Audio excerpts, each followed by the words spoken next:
ભલે ભલે.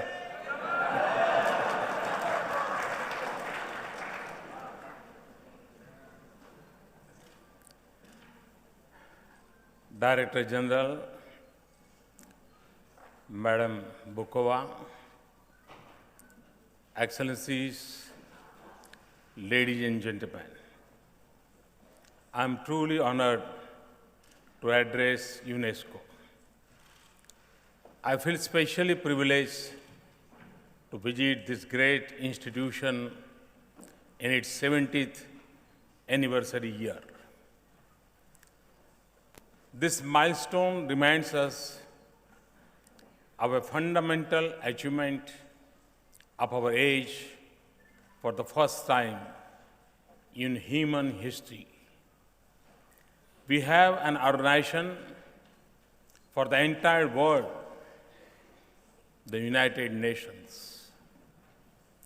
And through the sweeping change of these decades, through many challenges of our times and the great progress of this era, the organization has endured and grown. There have been doubts and skepticism. There is need for urgent reforms, but for the nations that came together at its birth, and for 3 times as many that joined it later, there is one unshakable belief. Our world is and will remain a better place because of the United Nations. It is this faith that have given birth to so many of its institutions that deal with every aspect of human challenges. Our collective goal is to seek a peaceful and prosperous future for our world in which every nation has a voice, all peoples have an identity, all cultures are flowers in garden. Every human being has a life of dignity. Every child a future of opportunity. And our planet the chance to preserve its glory. No organization serves our cause more than this one. The seeds of our collective destiny are sown in human minds. It is nurtured by the light of education and the spirit of inquiry. It makes progress through the marvels of science, and it draws strength from the basic character of nature, that harmony and unity in diversity. That is why UNESCO was among the first missions of the United Nations. That is why India values the work of UNESCO so deeply and cherishes our partnership so immensely. I am conscious of the extraordinary legacy of our relationship from the times of UNESCO's birth. I recall Mahatma Gandhi's message to UNESCO calling for urgent action to address the needs of education to secure lasting peace. And the leadership of Dr. Radhakrishnan later became our president in the yearly of this institution.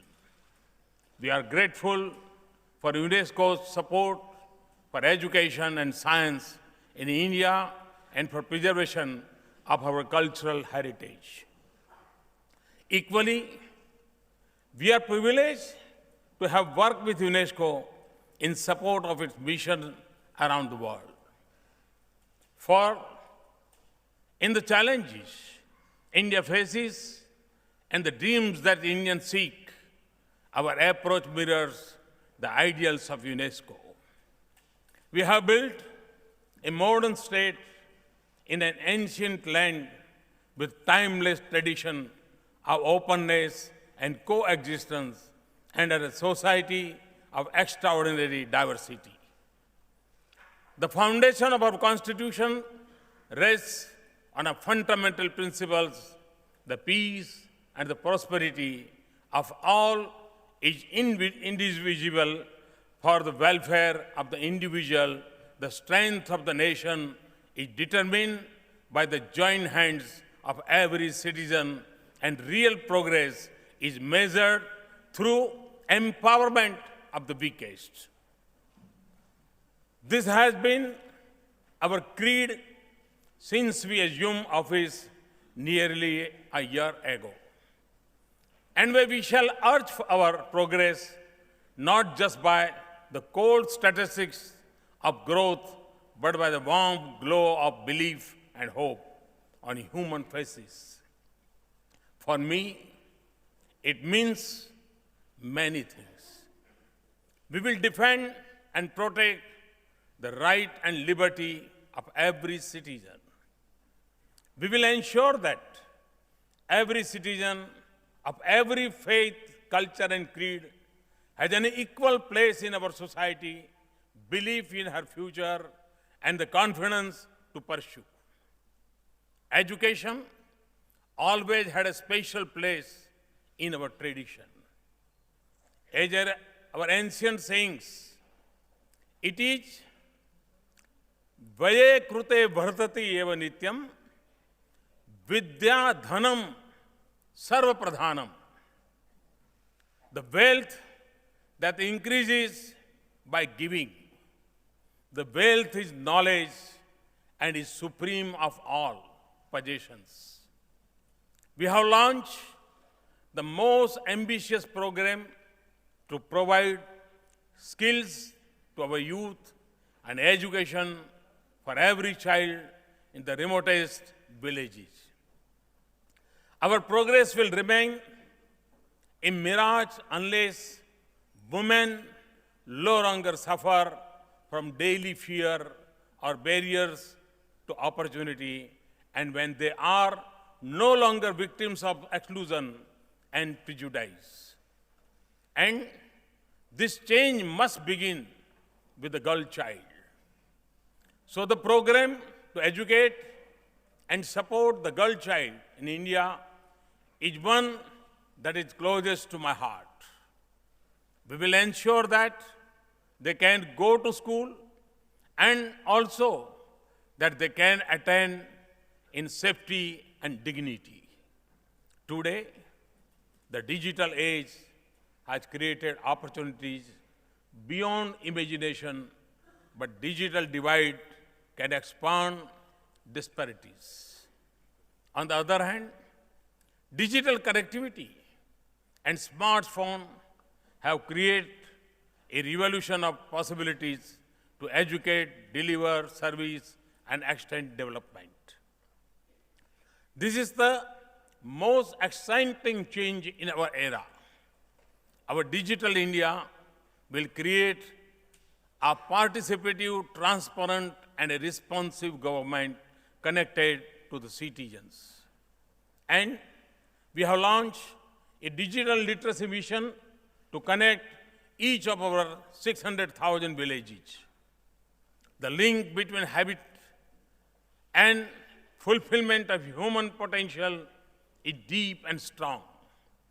So the highest priority for my government is to provide a roof over every head, power in every house, sanitation and clean water within everyone's reach, a hope for every child to survive, and a chance to every new mother to love her child.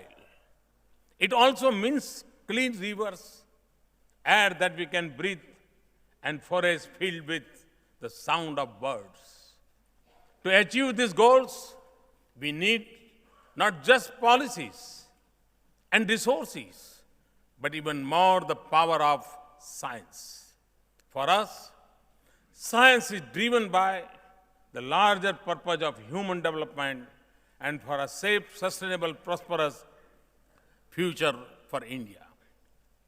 Science also unites people across borders in shared purpose. And when we share its fruits with those who do not have it, we connect lives and make our world a better place.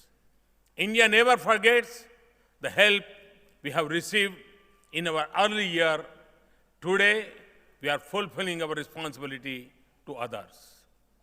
Therefore, science is a key priority of India's international engagement. Culture is a sublime expression of people and the foundation of a society.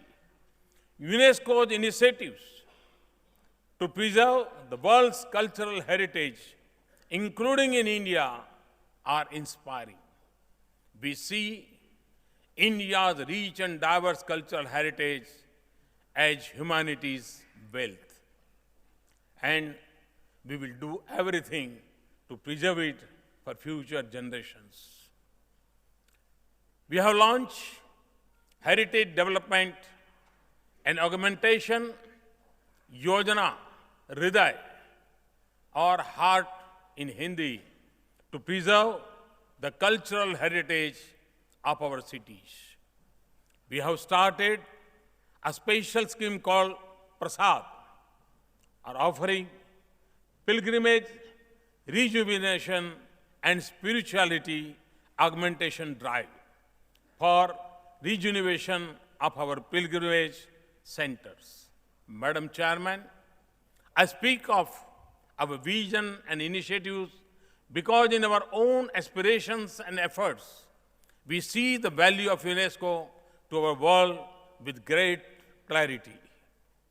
In the challenges of our times, we see its purpose with a sense of urgency. The fault lines in our world are shifting from the boundaries of nations into the web of our societies and the streets of our cities. The threats are changing from domination by states to destruction by groups. We fight today not only over what we claim, but also for who we are. And in many parts of the world, culture remains a source of conflict. We have access to communication at the click of a mouse. We live in a world of information, yet we know that familiarity does not always lead to fraternity or reduce prejudice. When Ebola threatens an entire region, the fury of unseasonal storms destroys crops and lives, and disease still defeat our most courageous fight. We understand how fragile we are. When we see people living at the edge of existence, children shut out of classrooms, and nations without the human resources to shoulder the responsibility of progress, we know that we still have a long way to go. To be sure, our world has made incredible progress over 7 decades. So our progress should inspire us to meet our challenges. UNESCO can play a vital role in addressing them. Culture must connect, not divide our world. It should be a bridge to greater respect and understanding between people. It should join nations in peace and harmony. Across India's neighborhood, Asia and Indian Ocean, we are retracing our cultural connections to form a closer bond of friendship in this dynamic region. We must turn deep into our cultures, traditions, and religions to overcome the rising tide of extremism, violence, and divisions across the world. We must intensify exchanges between the youth of the world to show the seeds of a more peaceful world. Cultures also hold great wealth of traditional knowledge. Societies across the world have evolved them to wisdom gathered over the ages, and they hold the secret to economic efficiency and environment-friendly solution to many of our problems. But today, they are at risk of existence in our globalized world. So we must here make more effort to revive, preserve, and nurture traditional knowledge. This all will redefine a fundamental truth about human civilization as our cultures are diverse, knowledge has many sources. In doing so, we will give ourselves a greater chance to meet our challenges. We must do more to harness science for human welfare in some of the most vulnerable parts of the world, especially for health and food security. Climate change is a pressing global challenge, and it calls for a collective human action and a comprehensive response. We must draw upon our entire wealth of wisdom, the strength of every institution, all possibilities of innovation, and the power of science. In India, faith and nature have had a deep link since ancient times. For us, the only path of prosperity is the sustainable one. We make this choice with the natural instincts of our culture and tradition. But we also do this with a commitment to our future. We have, for example, set a target of adding 175,000 gigawatt of clean renewable energy in the next 7 years. Too often, our discussion is reduced to an argument about emission cuts. But we are more likely to succeed if we offer affordable solution, not simply imposes choices. That is why I have called for global public action to develop clean energy that is affordable and accessible to all.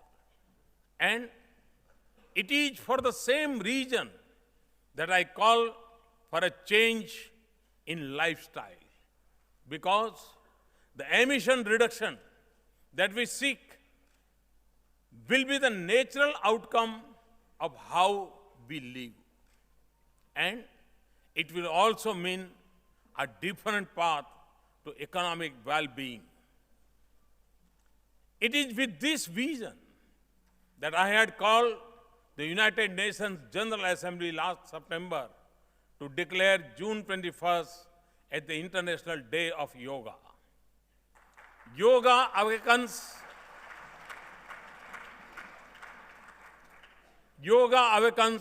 a sense of oneness and harmony with self, society, and nature. By changing our lifestyle and creating consciousness, it can help us deal with climate change and create a more balanced world. Last December, the UNGA adopted it with a record co-sponsorship in a record time. It was not just an act of friendship for India.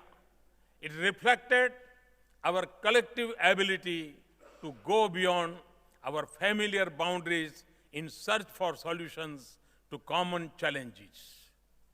We campaign to clean our Ganges River is a mission that connects culture, science, traditional knowledge, education, economy, and environment, but it is also about attitude and lifestyles.